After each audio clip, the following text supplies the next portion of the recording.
So Ryan, I was down at Walgreens the other day, and I'm standing in front of the vitamin shelves with you've been there before, I'm sure. Yeah.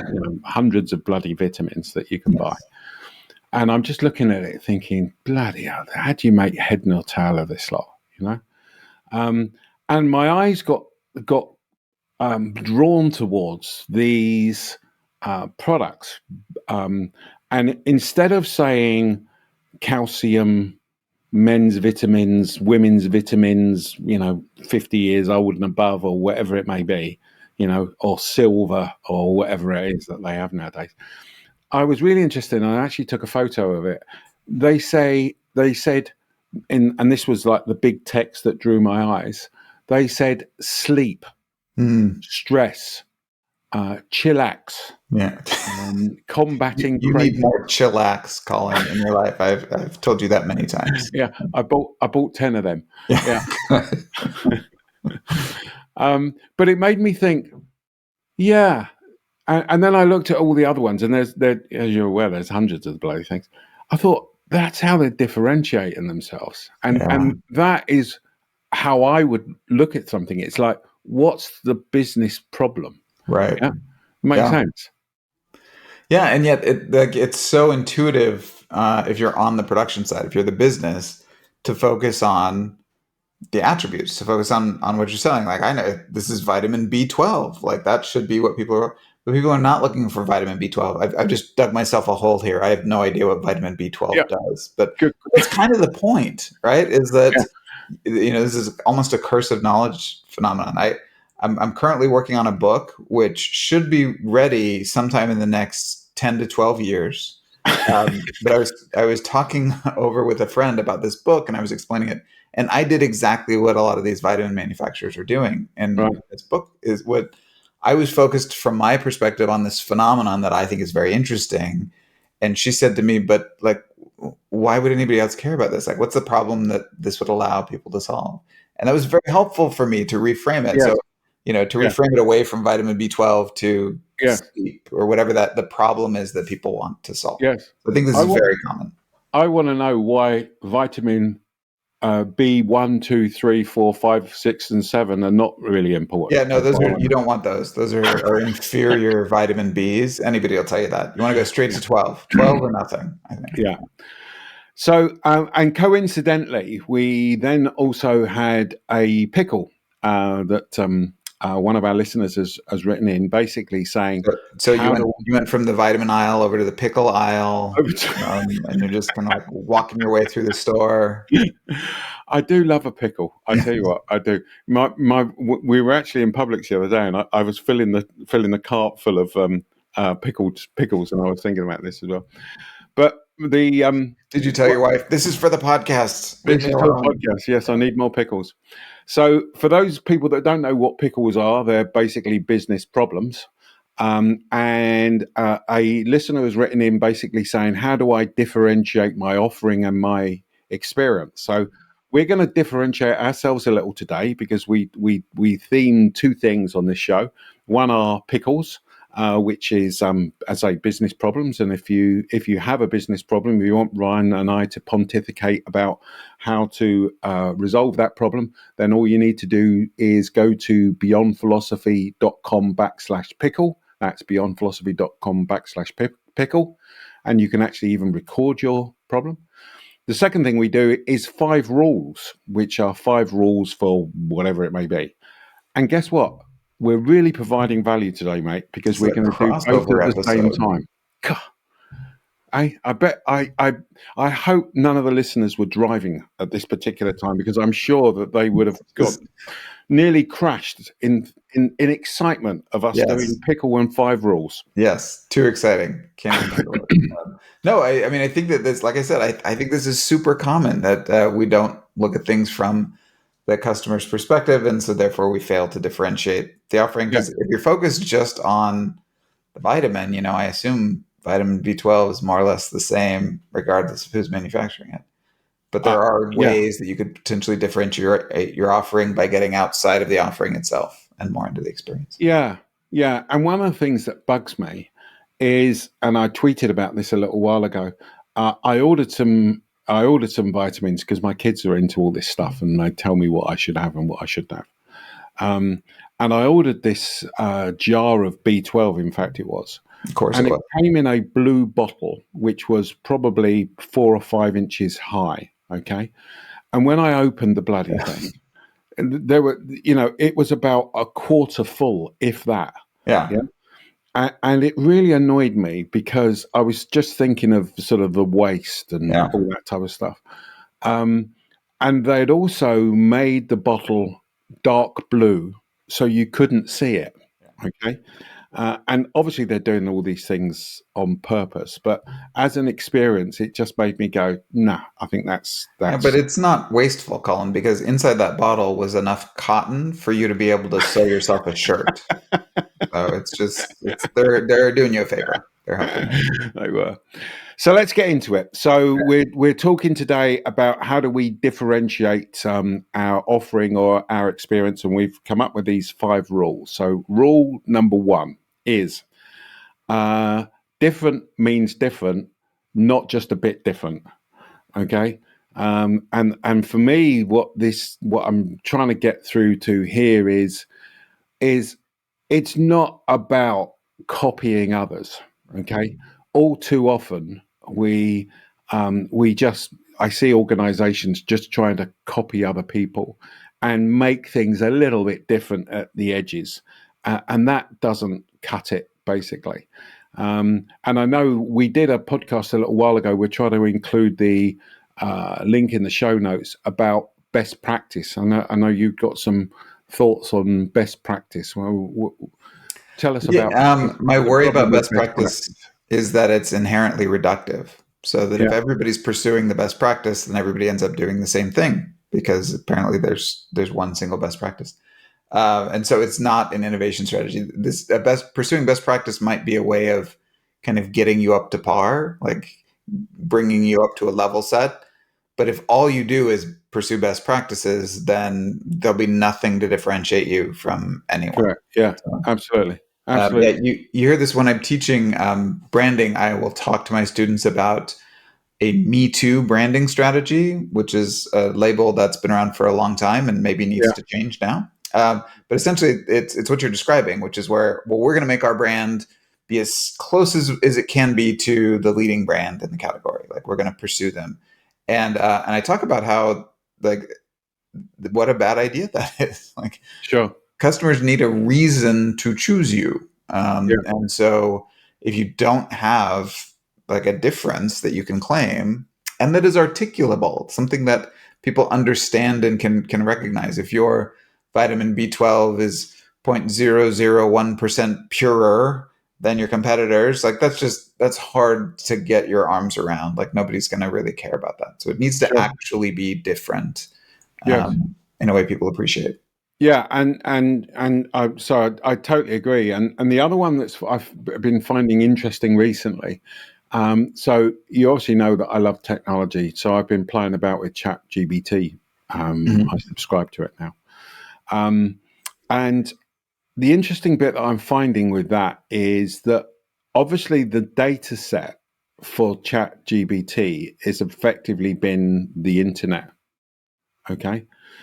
So the danger is if you ask Chat GPT or your AI, yeah, how do I differentiate my experience or whatever it may be, and you think that's a bit of a shortcut to working it out, it it's actually not. It's going to give you the average.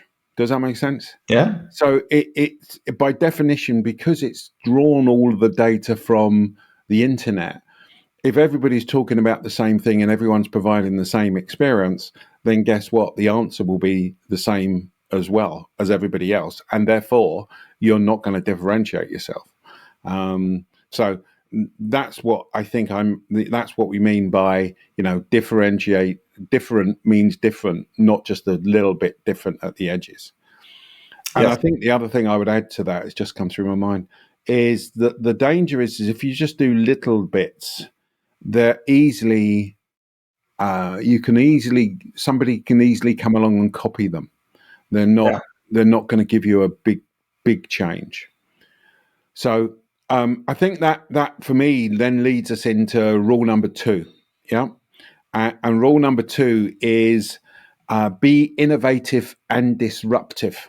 Okay, um, and if you think about the big changes that have happened and the big improvements that have been made, it's been from somebody who has looked at the market, whatever they're in, from a completely different angle and come at things in a completely different and disruptive way, haven't they? Yeah, I agree. A lot of times where you see these kind of the commoditization of products or the commoditization of experiences, it's a lot of times where people are competing within a kind of a mutually agreed upon structured market. Like we're all competing in this space and we've all kind of defined the space in the same way. And so therefore we're chasing these tiny differences within these spaces. And what often happens is a competitor will come in and kind of knock down the barriers of that space and innovate in completely new and different ways. There was a book that came out several years ago called Blue Ocean Strategy, Yeah, which is essentially making that argument. They have lots and lots of examples. A good book, but essentially they make that argument that we can kind of limit our own thinking yeah, by just continuing to compete in the same ways that firms in this space have always competed. And they said yes, that's a mistake. That's kind of also a reductive yes, strategy long term. yeah. And I think that therefore that is also, I mean, for me, what that highlights is the large mature industries and the Yes. large mature companies. They're all blinded by this is how we've always done it. This Yep. is what we're going to do for the future. This is, and again, if you go back to, well, how many companies from the 1920s are still around? There are not many. And if you think about where most of that disruption comes from and that innovation comes from, it's from startups. So Yep. if you think of all the startups that have happened over the last 20 years, and obviously the tech companies and everything else are classic examples of it, they've attacked the market from a completely different standpoint. And I think that's what's needed. And for some reason, large organizations are just incapable of doing that, aren't they? In fact, Yeah. I can't think of, can you think of any organization that has completely changed their experience and sort of self-disrupted? I can't think of any. I mean, I can think of companies that have moved into new spaces and been innovative and disruptive in that way. I'm going to Yeah, embarrass you by mentioning Apple as being one, um, one that you apparently yeah, didn't come up with. But yeah, yeah, I wouldn't frame it in terms of them having changed their experience. I think Apple's experience has been pretty consistent. yeah. They've been disruptive in other ways. The one that just came to my mind was Lego, Yeah, mainly because I think that my is a good example. yeah, mainly because my grandkids are into Lego, and we've Sure. just been to Legoland, Hmm. and they obviously have Lego movies and they have Lego everything. And I was Yep. talking to my son-in-law about it. At the end of the day, it's a bloody plastic brick. Yeah. I mean, how much more commoditized can you get? Yeah. And they've lost their patent or whatever it was that they had on it, so anyone can produce them. But they've still managed to keep things going, haven't they, and differentiate their experience. So Yeah, and I mean, I think that that's actually a really great example because when I was a kid, Lego sets would come as kind of a model of something, a building or a vehicle or sure, something. But the way that you played with them is that you'd build that and then immediately take it apart, and then now it's just the bricks that you kind of build your own thing sure, with. I think increasingly it's more like a collectible model. I think that when yes, my kids play with Legos, it's much more common for them to build the thing that came in the box and then put it on a shelf, yes, because they're so yes, well designed. It's so beautiful to look at that we don't want to take it yes, apart and do something else with it. yes. If I and clearly it's gone to different age groups Yes. now.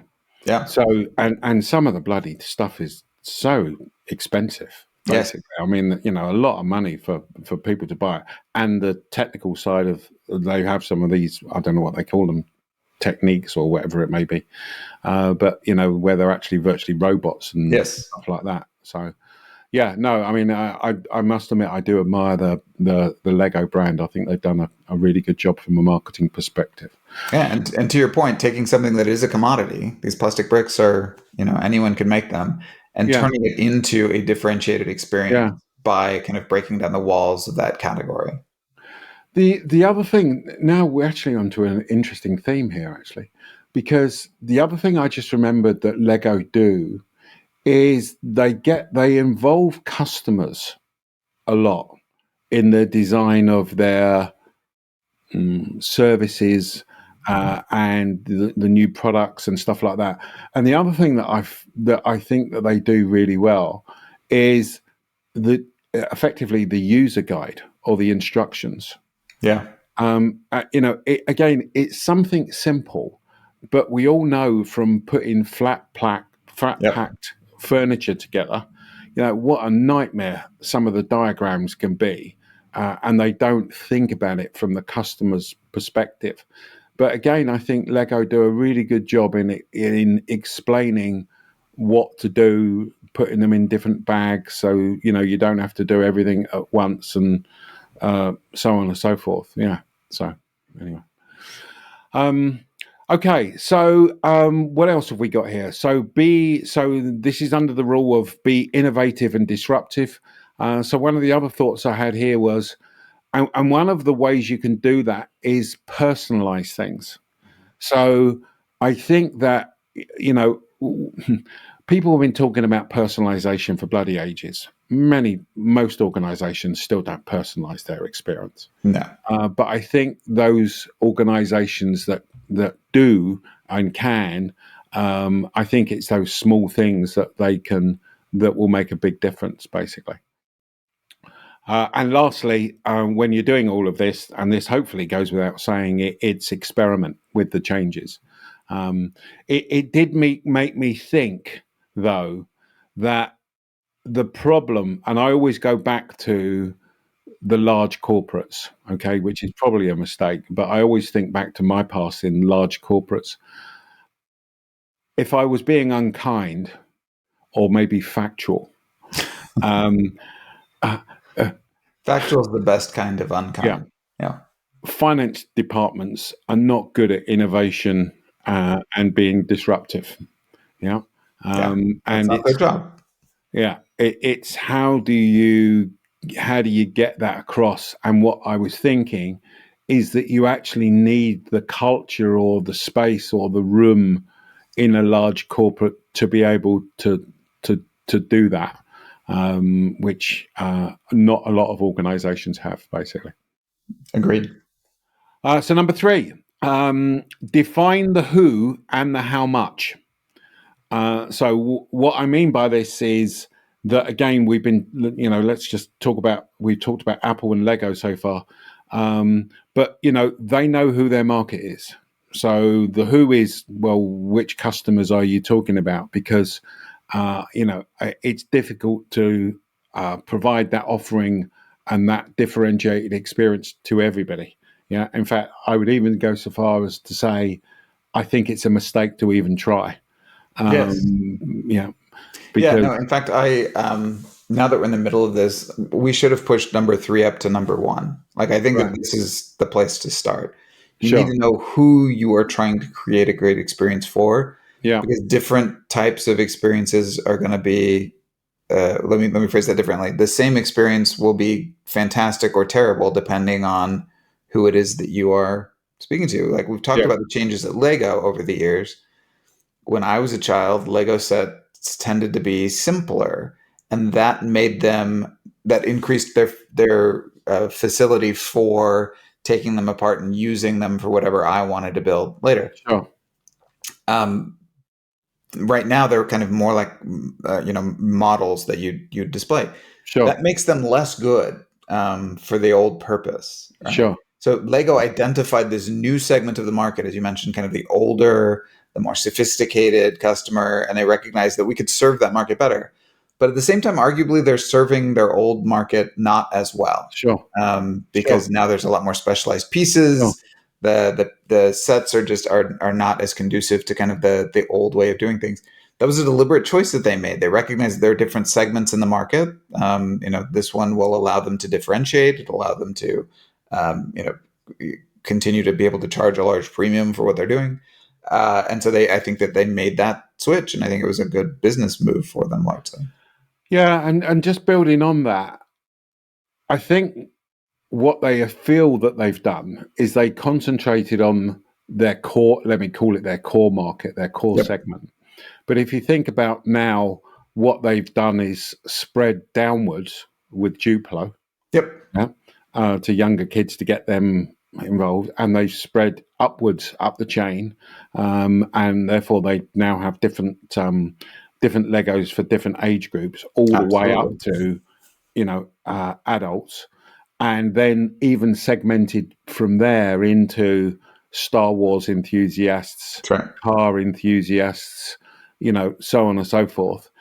So they've really segmented down into lots of different segments. I think they've done it more. I think about it, the more I And think it's a going great back to the example. kind of the point of the five rules that we're introducing here, created a great experience for each of those segments, but those experiences are different. Yes, These yes, different groups of people want different things out of the experience of Lego in this case. yes, And I would argue yes, it's going to be the same for you, yes, regardless of what you're selling. You need to yes. No, know good point. who you are selling to, whose experience are you trying to optimize, Yes, because different people want different things. yes. No, a good point. And what they've then done is they've extended that into other areas, haven't they? In terms of the movies Yep, to sort of keep that absolutely. enablement going and Video things going, games. etc. Yep. Yeah, yeah. No, good. The other part of this one was also so the who and the how much, and what I Yeah. mean by the how much is how much are you going to gain by doing it. So if you go to the financial teams, that they're going to go, that sounds a great idea, but tell me the revenue you're going to pull in, tell me the costs it's going to be involved. So you've absolutely got to put all the finances together behind that to work out what all of that lot means. Yeah, we've said some things that might be construed as being conflicting. So the first point was you need to be No, that we've different. never done that, have we? Don't worry, I'm going to clean up your mess, Colin, here in a second. No, we said that you need to make big changes. It needs to be very different. Or we want to innovate. We've Yeah, also made note, though, of like how very small things like personalization can matter. So do you need to go big or do you need to go small? It needs to be something that is appreciated and different in the minds of your customer, right? sure, And so this gets us back to this segmentation idea. sure, Um, Very small things can make a very big difference for your sure. customer, Yes, and very large changes can matter not at all. yes. So this all has to be through the customer's eyes. Yeah. Here's the thing, though, for me, if you go back to that thing about personalization, although it's a small thing, it's actually, depending on the level of personalization you provide, it's actually a big thing. Does that make sense? Oh, it's a big thing Uh, in the minds of the consumer for sure, yeah, right? but also it's a big change for the organization. So, Potentially, it can rather be. Yeah. than treating the whole of the customers as, and I'm not just talking about putting the bloody, the first name on an email, that's a little bit of personalization, but, to actually personalize an experience from a one-to-one perspective effectively, so a segment of one, although it won't ever be a segment of one, you get the idea. I think Yes. it depends on the level. Okay, let's go into number 4. And again, I think we've been talking about this with the Lego example, which is define the what. So, what are you going to differentiate yourself on? Are you differentiating yourself on your brand? Are you Hmm. differentiating yourself on the experience? Are you differentiating yourself on the product? Let me be clear. Ideally, it would be everything. Okay, Sure. and I would even argue, in the case of Lego, it probably has been. You know, Hmm. but you could just differentiate yourself on the brand, um, And if I think about it, if I go back to those vitamin examples, yeah, you know, I guess the interesting bit there is they're just differentiating themselves to a certain extent on the bloody label. I think Um, so. you Yeah, know, in most of those now whether cases. you define that as the product or whatever, I don't know. But it's just the label is the thing that's suddenly attracting me to that product. Is not anything else, and there's not much of an experience that you can have taking a vitamin tablet, basically. Yeah, no, My, I agree. I was struck by your Chat GPT example. Um, uh, from what I've been reading, these AI services have been propagating like crazy, just spreading like mushrooms. They're just apparently the AI models, so the kind of the product itself, the AI models are in this day and age not that difficult to build, from what I understand. sure, But ChatGPT has this massive advantage right now, largely due to branding. They were the sure, first out there. They captured the mind share. They're the ones that everybody thinks sure, about. And so there may be other engines that are just as good or maybe even better, but they differentiated on brand in that they were the. And I will say that the user interface is very friendly. It does what it's supposed to do. sure, Like they've done all that. sure. But in terms of differentiation, I think that the major differentiation right now between ChatGPT and a lot of these other AI services is largely branding. It's that we know about them top Yeah, of mind. yeah, yeah, and some negative stuff from things like Bard, Yes. i.e., when Yep. they first announced it, the Yeah. question that they highlighted Man, like is the you've got to wrong get. answer. This is why Jesus. launches are so important. When you have zero information about Uh, a brand or product or service, yeah, like that initial bit of information weighs so heavily. yeah, The totally. initial news about ChatGPT was this is miraculous, and then the Yeah, initial news about Bard was, oh, this thing broke in its, I don't yeah. know. Can Anyway, you imagine being the team that was meant to have checked that or responsible for that? Well, they're probably not there anymore. yeah, really asking So, Bard to write a new resume for them. yeah. Okay, number five, and this is where my bias comes in. But number five is experience is the hardest to copy. So differentiate yourself effectively by differentiating your experience. Okay, um, and this is one of the learnings I had a number of years ago, where one of my bosses talked about the fact that effectively the mindset and the culture of the organization, if you can start to shift that, can become your competitive advantage. Does that make sense? Yeah, So, you start thinking about and you get everybody into a customer centric mindset. That may take 2 or 3 years to do in reality. Yeah. If someone else, your competition, are then starting 2 or 3 years later, you've got 2 or 3 years on them already. And yeah, as long as you keep progressing in your thoughts, etc., then you keep that distance. It doesn't have to be about the label or whatever else it is that you're going to differentiate yourself on. The experience that you give your customers can be that differentiator. yeah. No, I think it's a great point. I think there's also defense there around.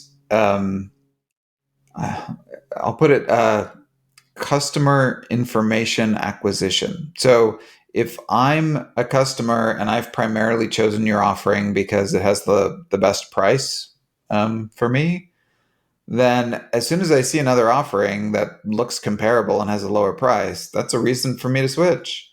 Yeah, If I'm with you though because I have appreciated the experience that you've given me, I can't really assess a competitor's experience sure, unless I go out and try it and sure, experience. But I don't have a reason to go out and try it because I'm very happy with the experience that I'm having right sure, now. So there's different ways of categorizing attributes, right? There's credence attributes and there's experience attributes, and these experience attributes are in some ways result in stickier customer relationships because they can't be assessed without incurring those switching costs and actually going out and trying other sure. things. Yes. Certain products that's Yes. really hard to do. Yes. Yes. It's interesting you say that, because if I think of Chat GBT, okay, I've subscribed to it and I use it now every day. Hmm. The interesting bit is I haven't used Bod. Yep. I haven't gone to any of the other ones and gone, let me play about with these. I probably should, to be fair, to sort of to experiment and see what they offer. But I've already gone, this is bloody good, and Yes. this is good enough for me, and I'm Yes. going to start paying money for this. So why would I even bother looking at Which something is else? now an even further barrier to entry. But the experience with, I mean, it's there are these technological jumps where you remember the first. I will always remember the first time that I used ChatGPT. It felt like a miracle and also a little bit terrifying. And I Sure, felt that the first time I used Google Earth, right? sure, When you zoom in on the yeah, globe and yeah, you can find exactly where you are, and it felt like such a paradigm shift. sure. And I'm not going to recapture that somewhere else. Like the experience was so good, like why would I bother? No, Why would I sure, possibly leave? sure. It's like the first iPhone and all those other, Yeah, like yeah, other. But you see, that it's interesting, isn't it? Because that ties back into rule number two, doesn't it? Which is about being disruptive. And all of those examples have been disruptive, and therefore they're the examples that really stick in your brain. So, um, okay, so let's run through these five again. So, rule number one is different means different, not just a bit different. Rule number two is be innovative and disruptive. Rule number three is define the who and the how much. Rule number four is define the what. And rule number five is experience is the hardest to copy. And therefore, we hope that that's been of use. Not enough organizations differentiate themselves enough, and they don't look across other industries and ask themselves. So it would be interesting, wouldn't it be, for one of the big corporates in the business to business world to say, what could we learn from Lego? yeah, Yeah, what could we learn from the Lego experience? And there are absolutely things that you will be able to learn. Not going to go into them today, but my point is you've got to look outside your industry as a minimum and think of how can you apply some of the things you're seeing elsewhere as well. yeah. And the bow that I'll put on this, I think broadly about differentiation, right? So it's very easy to get trapped into this product mindset where, well, if we want to improve our vitamins, we need to add, I don't know, more of the vitamin, or we need to add, we need to refine that the product itself. Whereas when you take a step back and try to look at it from an experience standpoint, there's a whole world of innovation that's available to you. It's not just the product. You can innovate around the brand. You can innovate around the experience. Think broadly about this. Yeah, no, absolutely. Good. So we hope that's been of use to you, and we look forward to talking to you next week. Cheers.